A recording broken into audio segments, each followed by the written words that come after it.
నిజమే, లోక సంబంధమైనటువంటి పాపాలు బాప్తీసం తీసుకోకుండా ఆపేస్తున్నాయి అని. బాప్తీసం తీసుకున్నా తీసుకోకపోయినా అక్కడేం నీకేం నష్టం లేదు. కానీ దైవ ఆజ్ఞ ఏంటన్నది చెప్పండి. దేవుని యొక్క చిత్తం అని.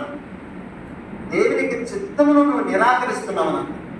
దేవుని చిత్తం నిరాకరించేది ఎవరు? దేవునికి శత్రువులైనటువంటి వారు దేవునికి చిత్తాన్ని ఏం చేస్తారు? నిరాకరిస్తారు. దేవునికి శత్రువులు ఎవరు? సైతాను. అయితే సైతాను యొక్క నైజము ఎక్కడో ఉంటుంది. అందుకు నువ్వేం చేస్తున్నావు? బాప్తిస్మము ఏం చేస్తున్నాడు? వాడు డౌట్స్ పెట్టాడు. ఏం డౌట్స్? నేను ఇప్పుడే మార్పుంటే మీ ఫ్రెండ్స్ అందరూ నేను పరువు తీస్తాక ఎంజాయ్ చేయాల్సింది చాలా ఉందిగా. ఇప్పుడే బాప్తిసం తీసుకుంటే ఎట్లుగా? కొద్దిగా ముసలోడు అయిన తర్వాత తీసుకువచ్చలేదా? ఈ మధ్యలో ఏదైనా యాక్సిడెంట్ ద్వారా నేను చంపేస్తాను లేదా అది చెప్పడం. అది చెప్తాడా? చెప్పడం. ఎందుకు? నరకంలో వాటితో కూడా ఫ్రెండ్స్గా కాలాలి. వాడు ఏడుస్తూ ఉంటే మనం కూడా కావాలి. అందుకు ప్రియులారా, only sins are stopping your decision not to take baptism. రెండవది, but sometimes I will get great desire to work for God. అదే డిజైర్ ఉంది. ఒక్కొక్కసారి దేవుడి కోసం నేను పనిచేయాలని ఒక మంచి ఆశ, కోరిక ఉన్నది. ఎందుకు నీకు కోరిక ఉంది? ఆ కోరికను ఎవరు ఆపేస్తున్నారు? చెప్పండి. సాతాను. దానియేలు 21 రోజు ప్రార్థన చేశాడు. ప్రార్థన చేస్తే సాతానుడి మధ్యలో ఆపేశాడు 21 days. అప్పుడు దూత వచ్చి వాటితో పోరాడి, నా సేవకులు మరి దానియేలు చేస్తున్న ప్రార్థనలు నీవు స్టాప్ చేస్తావా అని సీరియస్గా వెంటనే తొలగించాడు ప్రియ. అప్పుడు ఆశీర్వాదాలు పొందించి అప్పుడు ప్రభు ప్రియ అని అన్నారు. తర్వాత how should be my life after baptism and salvation. We are the example. నా జీవితము బాప్తిజం తీసుకున్న తర్వాత, రక్షించబడిన తర్వాత ఎలా ఉంటుంది? అన్న ఎలా ఉన్నాడు? మేము ఎలా ఉన్నాం? We are the examples. మేము రక్షించబడిన తర్వాత ఎలా ఉన్నాం? ప్రార్థన చేసుకుంటున్నాం. సినిమాలన్న ఆలోచన రాదు, చెడ్డ ఆలోచనలు రావు. సహవాసము, భక్తి. ఎవరితో మాట్లాడినప్పుడు యథార్థంగా మాట్లాడతాం. ఎవరితో మాట్లాడినప్పుడు యథార్థంగా ప్రవర్తిస్తాం. ఒక సిస్టర్తో మాట్లాడినాము, యథార్థంగా నా చెల్లిలాగా మాట్లాడతాను. ఒక అక్కతో మాట్లాడుతున్నాను, నా అక్కని నేను మాట్లాడతాను. ఒక పెద్దమ్మతో మాట్లాడుతున్నాను, నా తల్లిని నేను మాట్లాడతాను. అక్కడ తప్పేంటి? వేరే రకంగా నేను ఆలోచిస్తే అది సాతాను యొక్క నైజం. అర్థమైందా? కాబట్టి we are the examples to stand for the Christ. క్రీస్తు కోసం మేము నిలబడ్డాం కదా. We are the example. లక్ష్యంతో నిలబడలేదా? మదర్ తెరీసా నిలబడలేదా? విలియం కేరీ నిలబడలేదా? ఎంతోమంది భక్తులు నిలబడలేదా? మీ సంఘంలో మీకు తెలిసిన వాళ్ళు కొంతమంది అయినా అందరూ తప్పు చేస్తున్నారు అనుకో. ఎగ్జాంపుల్, ఉదాహరణకి నేను అన్నాం, I want to judge, but ఒక్కరిద్దరైనా లేరా? టేక్ దట్ వర్క్, ప్రమాణం వాళ్ళ మీద తీసుకో. So you are the examples అన్నాని మంచి తీర్మానం తీసుకో. మేము మీకు మాదిరికరంగా ఉన్నాం కదా, మమ్మల్ని తీసుకోండి. అర్థమైందా? అంకుల్ పక్క వర్తమానం చెప్తున్నాడు కదా, మరి పాటలు పాడుతున్నాడు కదా, క్యాష్ చేస్తున్నాడు కదా, అన్నీ దేవుడు ఇస్తాడు. దేవుడు నీకు ఎన్నో వరాలు ఇస్తాడు. దేవుడు ఎంత రోషంగా దేవుడి కోసం నిలబడతామో అన్ని వరాలు ఇస్తాడు దేవుడు. నా హృదయము దేవుడి దృష్టి యథార్థంగా ఉన్నప్పుడు వై షుడ్ ఐ ఫియర్? నా జీవితంలో నాకు భయం అనేది లేదు. ఇలా ఎందుకనంటే కల్మషం అనేది లోపల లేదు కాదు. సింపుల్. లోపల నాకు ఏ కల్మషం లేదు. నాకెందుకు బయట వై షుడ్ ఐ ఫియర్? సిగ్గుపడను, ధైర్యం వస్తుంది, యథార్థంగా ఉంటున్నా. ఎవరితో మాట్లాడి యథార్థంగా మాట్లాడతాను. నేనేమి ఎవరికి అన్యాయం చేయలేదు. నాకెందుకు భయం? కాబట్టి మందిరానికి వచ్చిన క్రమంగా వస్తాం, వెళ్ళినా క్రమంగా వెళ్ళిపోతాం. My footprints to the youngsters. చిన్నపిల్లలందరికీ ఒక సాక్షాత్తంగా నేను జీవిస్తున్నాను. ఇందుని బట్టి నేను గొప్ప వ్యక్తి అని కాదు దాని అర్థం. నన్ను పరిశీలించేవాడు ఎవరు? కొద్దిగా రాసిన 4:4 చదివినా కొరింథీయులకు రాసిన మొదటి పత్రిక 4:4. నా యందు నాకు ఏ దోషమును కానరాదు, అయినను ఇందువలన నీతిమంతుడుగా ఎంచబడను.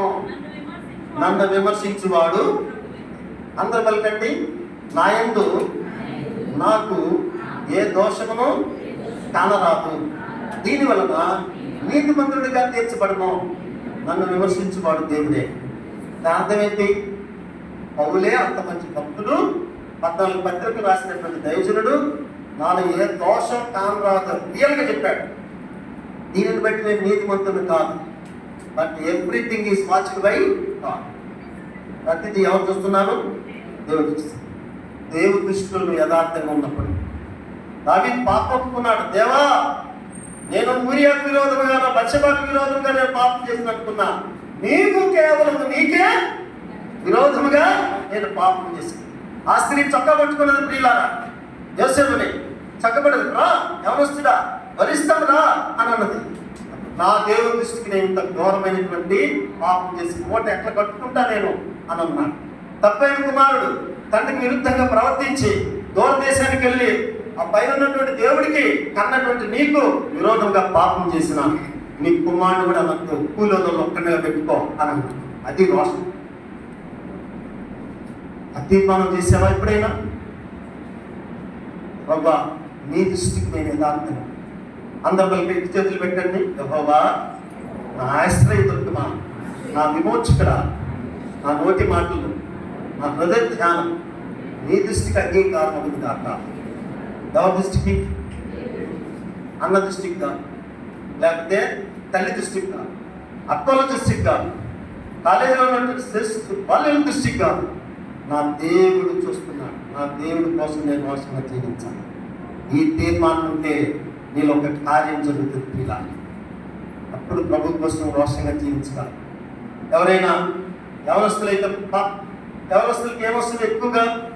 ఎక్కువగా కోరికలు ఏమొస్తాయి? జనరల్గా ఒక అమ్మాయితో చూడాలని బాయ్స్ అనుకుంటారు, ఒక అబ్బాయితో చూడాలని అనుకుంటారు. రెండవ కోరిక ఏంటి? అపవిత్రమైన సినిమాలు చూడాలనే ఆశ. ఎక్కువసేపు నిద్రపోవాలి, ఎక్కువగా ఫ్రెండ్స్తో ఎంజాయ్ చేయాలి. After these things are very least before the blood of the lord Jesus Christ. ఇవన్నీ చాలా తుచ్చమైనవి యేసు ప్రభు యొక్క రక్తం దగ్గర. వీటి కోసము దేవునికి నిరీక్షిస్తావా? ఇంత ఘోర సిలువ ప్రభు మాట్లాడితే, ఇంత ఘోర సిలువ నీకోసం ప్రభు చనిపోయి ఊహించుకొని అంత ఘోరమైనటువంటి పాపం నీ భరిస్తే చనిపోతే, అలాంటి దేవుడు వద్దని స్నేహితుల కోసము, సినిమాల కోసము, శారీరకమైన కోరికల కోసము దేవుని వద్దంటావా?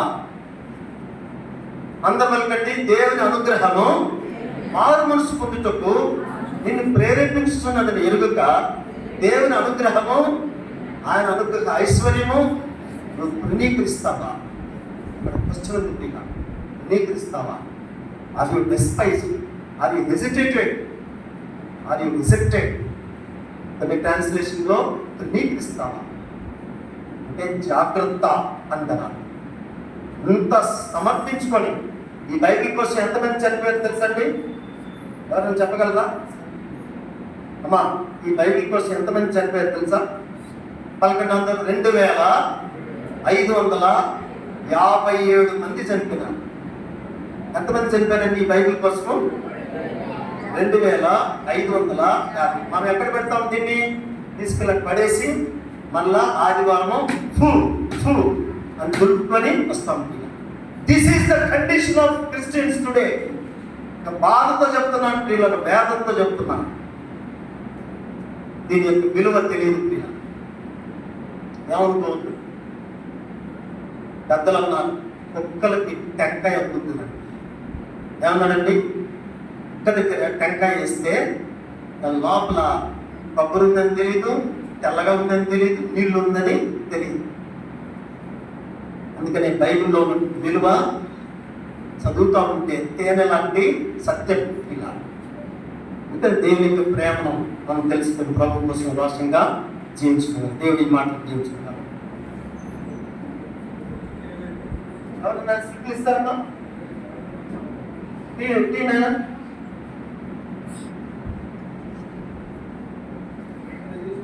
నేనా ఎందుకురా చెప్పాలి, ఏదో ఒకటి ఉంటుంది కదా, రీజన్ ఉంటుంది. నాకు అర్థం కావట్లేదు అంటూ చిన్న వయసు అంటున్నాం, ఏదో ఒకటి ఉంటుంది కదరా, ఏదో ఒకటి ఉంటుంది కదా, నాకు అర్థం కాలేదనో చిన్న వయసు అనో ఏదో ఒకటి ఉంటుంది కదా. What's the reason that behind that? ఏమా ఎందుకు మీరు మార్మల్స్ పొందలేకపోతున్నారు? సరే ఎప్పుడు పొందాలనుకుంటున్నారు? టార్గెట్ పెట్టుకున్నారా? 10th క్లాస్ అయిన తర్వాతనో, లేకపోతే ఇంటర్మీడియట్ అయిన తర్వాత, పెళ్ళి అయిన తర్వాతనో అట్లా అనుకుంటున్నారా? ఉద్యోగం వచ్చిన తర్వాత అది ఏంటైతే నెక్స్ట్ మీరు రా, నువ్వు రా, ఇద్దరు అక్కడికి లేవండి, ఇద్దరు లేవండి. మీరిద్దరు ఎందుకురా మార్మల్స్ పొందలేదు? నువ్వు చెప్పరా, నీ పేరు ఎందుకు? సోని. నీ పేరురా? ఎందుకు? What's the reason behind that? Not able to take baptism తీసుకుంటారా? Very good. ప్రభు కోసము పాపాలు ఒప్పుకొని దేవుని సన్నిధిలో గొప్ప నేను మీకు కొంచెం నిలబెడతాను. నువ్వురా ఏమా చెల్లి చెప్పిందని చెప్తున్నావా లేకపోతే? వెరీ గుడ్, మంచిదన్న. God bless you. నువ్వురా ఏం పేరు? నీ పేరు వినీత. ఇక్కడేనా? సరే, ఎక్కడైతే లేదు. ఎందుకు మార్పులు పొందలేకపోతున్నాం? ఎందుకునైనా అర్థం కాలేదా బైబిల్? ఎవరైనా నీకు ఆటంకం చేస్తున్నారా? మరి ఎందుకు మార్పులు పొందలేకపోతున్నావు? చిన్న ఏసేనా? చిన్న వయసునా? ఒకవేళ ఏదైనా జరగకూడదు జరిగితే అప్పుడు మార్పులు పొందగలవా? అదేనా? లేపుకున్నగానే ఏముంది? ఇల్లు చక్కబెట్టుకో. ఈ వయసులో ఉన్నప్పుడే దేవాలయం పాపం.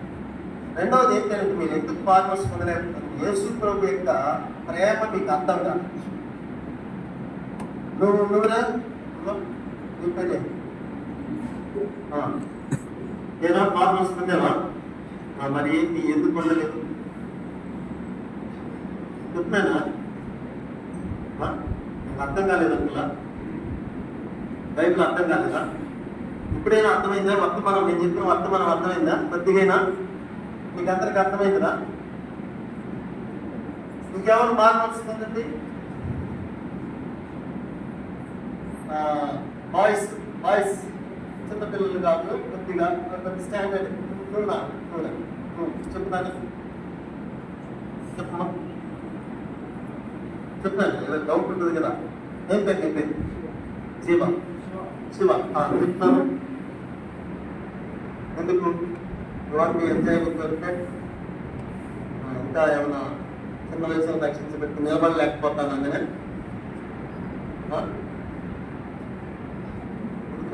చెప్పు. రీజన్ ఉంటుంది కదా, పొందుతాను అంకుల్ కానీ ఆలస్యం చేస్తాను అంటావా? అందుకనే if you neglect such a great salvation, how can you escape purpose? ఇంత గొప్ప రక్షణను మీరు నిర్లక్ష్యం చేస్తారా? సరే, ఇంత గొప్ప రక్షణను నిర్లక్ష్యం చేస్తే ఎట్లా తప్పించుకుంటారు అని ఉంది బైబిల్లో. కాబట్టి దేవునికి సన్నిధిలో మంచి తీర్మానం తీసుకుంటాం, దేవుని ఆశ్రయిస్తాను. నువ్వు నాయన అర్థం కాలేదా? సినిమా చూస్తున్నావా?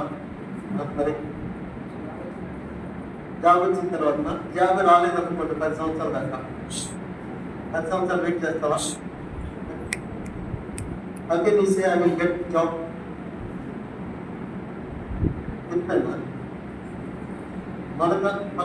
మొదట నా రాజ్యమును నా నీతిని వెతుకు, అప్పుడు నేను నీకు అప్పగిస్తాను. ఏం కావాలని ఇస్తామన్నా కానీ నాకు మోసం రావద్దు. ఇప్పుడు మమ్మీ డబ్బులు పెట్టుకోవాలి టీచర్ ఇస్తాను ఆయన, నేను చెప్పి పనికి అని అన్నాడు. ముందు నువ్వు ఆ తర్వాత చేస్తానంటావా పెద్దాంతో? అలా కాకుండా నేను చేసిన తర్వాత ఇవ్వలే మమ్మీ అంటావు. మరి అదే మార్పు వస్తుంది. బాబా నాకు ఉద్యోగం కావాల్సింది, నేను ఇస్తావు, కానీ నేను మార్పుకుంటాను. అప్పుడు నేను ఇస్తాను దేవుడు. నువ్వు మార్పుకుంటూ దేవుడు నీకు ఇస్తాడు అంతే. ఇక్కడ నువ్వు మార్పుకుందేవా? పేరు ఈశ్వర్ దేని చిన్న వయసునా? చిన్న వయసుని ఎట్లా చెప్పగలం? అవ్యక్త వయసు వెరీ చైల్డ్హుడ్. చిన్న వయసుని ఎట్లా చెప్పగలం? మీరు సినిమా చూడగలరా? చూడగలరు. సెల్ ఫోన్లో ఏదైనా అపవిత్రమైన చూడగలరా? చూడగలరు. చిన్నపిల్లలు ఎట్లా అవుతారు? పెద్ద పిల్లలు ఎంత మెచ్యూరిటీ అయింది కదా. బైబిల్ అర్థం కాలేదా? యేసుప్రభు అర్థం కాలేదా? నేనేనా మనకు తెలిసిన 13 yearsకే మార్మల్స్ పొందింది కదా. అది ఎక్సెప్షనల్ కేసెస్లే అంటారా? నేనేనా మంచి తీర్మానం తీసుకో, దేవుడు నేను ఆశిస్తాను.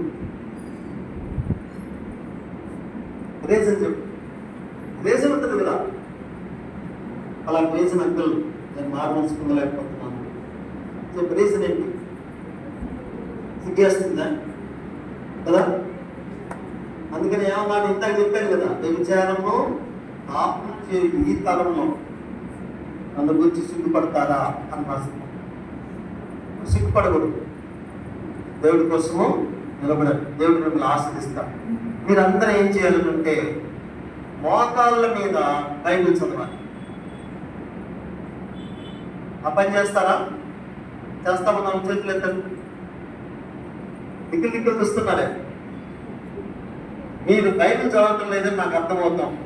ఏం చేస్తారంటే తెలుగు బైబిల్, ఇంగ్లీష్ బైబిల్ దగ్గర పెట్టుకో. ఒక 5 verses అంతే. పారాగ్రాఫ్ లాగా ఉంటుంది కదా, పారాగ్రాఫ్. ఒక పారాగ్రాఫ్ నిదానంగా చదువు. అక్కడ ఉన్న ఎవరు మనుషులు ఉన్నారు, ఏ స్థలాలు ఉన్నాయి, ఎవరిని గురించి మాట్లాడారు, నాకేమో నేను అప్లై చేసుకోవచ్చు, అప్లై చేసుకోకూడదా, ఇట్లా చదవాలి. బైబిల్ ఎలా చదవాలనేది నేను మాట టూకి చెప్పాను. జాగ్రత్తగా ఓడి బై ఓడి. ఇంగ్లీష్ రాలేదనుకోండి, మంచి గ్రామర్ ఇంగ్లీష్, మంచి గ్రామర్ ఇంగ్లీష్ బాగా మాట్లాడాలంటే బైబిల్ బాగా చదవండి, త్వరగా వచ్చేస్తుంది ఇంగ్లీష్. అదే మంచి గ్రామర్ బుక్ ఏదంటే ఇంగ్లీష్, తెలుగు బైబిల్ రెండు దగ్గర పెట్టుకొని జాగ్రత్తగా చదవండి. ఇంకా ఎవరైనా మార్పులు పొందినటువంటి వాళ్ళు, నాకు పొందావా? Very good. మార్పులు పొందాలి. ఆయన రేషన్ చెప్పినాను. Why are not able to take baptism? తీసుకున్నావా?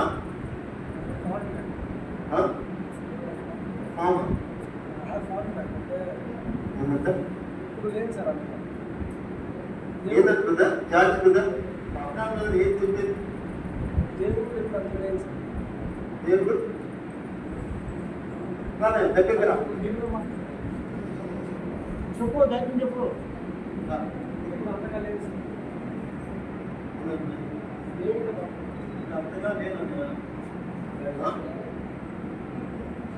అంతగా నిలబడలేదనా?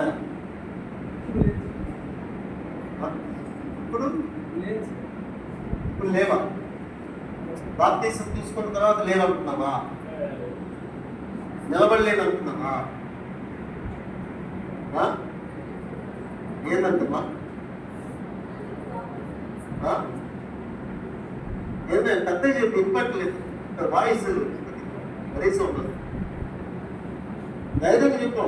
నిలబడలేదా? అంటే అందుకనే ప్రభు ఏమన్నాడంటే, నీ సంగతి చెప్తున్నాను, నా వైపు చూడమన్నాడా, సిచ్యువేషన్స్ వైపు చూడమన్నాడా? బుద్ధిగంత నివాసులారా సిచ్యువేషన్స్ వైపు చూడమన్నాడా? అందుకనే విశ్వాసములకు కర్తయు దాన్ని కొనసాగించేవాడు నేను యేసు వైపు అని తెలుసు మనకి, కానీ అవలంబించం. అది రాంగ్. పేతురు సముద్రం మీద ఎవరో చూశాడు, దేవుని చూసేందుకు అద్భుతం. నీళ్ళ మీద నడవడం అంటే చిన్న సంగతి. ఎప్పుడైతే అని గాలి వచ్చిందో గాలి వైపు చూశాడు అని అంటే పరిస్థితులు వైపు చూడకూడదు. అందుకని అందుకని పరిస్థితులు వైపు చూడదు. పరిస్థితులు ఏ రీతిగా ఉన్నా ప్రభు వైపు చూడదు, మనుషుల వైపు చూడకూడదు, సెలవు వైపు చూడకూడదు. పౌలు ఏమన్నాడు, ఆ సంఘంతో చూసినా ఈ సంఘంతో చూసినా నాకు కొంత అవిధేతలు కనపడుతున్నాయి, నా ముందు సిలువ ఉంది, సిలువ ఎందుకు తప్ప నేను దేని ఎందును accept I never post out except the cross అన్న. సిలువ ఎందుకు తప్ప దేని ఎందు నేను అతిశయించను అన్నాను. అంటే దాని అర్థం ఏంటి? Every moment of life I want to remember the cross. ప్రతి క్షణం నేను సిలువనే చూస్తున్నాను. ఎంత మంచి అలవాటు చూడండి. మనం ఎప్పుడైతే సిలువతో చూస్తాం, ఇప్పుడు నేను తప్పు చేస్తా, ఈవెన్ ఐ ప్రీచ్, నేను తప్పు చేస్తా. వసంతరావు అంకులు కాదు కదా చనిపోయింది మీకోసం, అప్పుడు నేనేమో మరి మీరు చెప్పి చేయలేదు అంకుల్ అనే తర్వాత సంగతి. కానీ నీకోసం చనిపోయినట్టు దేవుడిని మర్చిపోయాడు, దాని సంగతి which is the greater than after human being. సాధారణమైన వ్యక్తికి ప్రభు పోలిస్తావా? బట్ ప్రభు చూస్తే పరిస్థితులన్నీ ఇంకోసారి దేవుడు సైతానుడు కష్టాలు పంపిస్తాడు, కష్టాలు నిలబడాలి, దేవుడు ఆశిస్తాడు. అమ్మా ఇంకా ఎవరైనా ఉన్నారా మారు మనసు పొందనటువంటి వాళ్ళు? బ్రదర్స్ కూర్చోండి, నేను గాడ్ బ్లెస్ యు. ఇంకా ఎవరైనా ఉన్నారా బ్రదర్స్ లో? బ్రదర్ మీరు వెనకున్నటువంటి బ్రదర్స్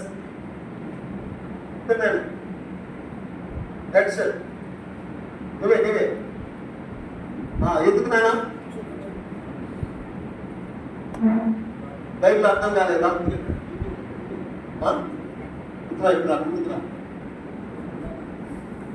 ఎందుకు నాయనా బైబిల్ కాపీ? నేను శత్రువుడు కాదు. ఏంటి విషయం చెప్పు. అందరూ ఆంటీ వాళ్ళు మనల్ని గౌరవించేవాళ్ళు కదా, సంఘం కదా ఇది. ఇక మన ఫ్యామిలీ అక్కల జిల్లా అందములాగా మనకెందుకు బయట వాస్తవం చెప్పు. ఎందుకు? మన సహోదరుడు నేను యూనివర్సిటీలో ఉన్నప్పుడు నేను 15 సంవత్సరాల నుండి సేవకులు చెప్తుంటే నేను వినలేదు అని అన్నాను. ఏంటి వినలేదు అంటున్నాడు అంటే చాలాసేపు ఏడ్చాడు. ఇక 15 సంవత్సరాలు ఒక అమ్మాయి వెంటబడ్డాను, కానీ ఆ అమ్మాయిని నేను టచ్ కూడా చేయలేదు, నా జీవితం అంతా స్పాయిల్ అయిపోయింది అన్నాడు. 15 సంవత్సరాలు అమ్మాయి వెంటబడి మందిరం బైబిల్ చదువుక వాళ్ళ నాన్న సగం పెద్ద అమ్మాయిని వెంటబడి జీవితాన్ని నాశనం చేసుకున్నట్టు. సరే, మీలో ఎవరికైనా కామోచ్చలు కలిగిన వివాహం చేసుకోండి అని. వివాహం చేసుకుంటే వైశుద్ధ్యం బాధ. అందుకని చేయాల్సిన సమయంలో ఏది చెయ్యాలో అది నేర్చుకోవాలి. ఉదాహరణకి అందరూ నిద్రపోయేది ఎప్పుడు? నైట్. నేను 12 గంటలకి మధ్యాహ్నం 12 గంటలకు నిద్రపోతానంటే అది ఎక్సెప్షనల్ కేసు. రోజు నువ్వు 12 గంటలు నిద్రపోతావా?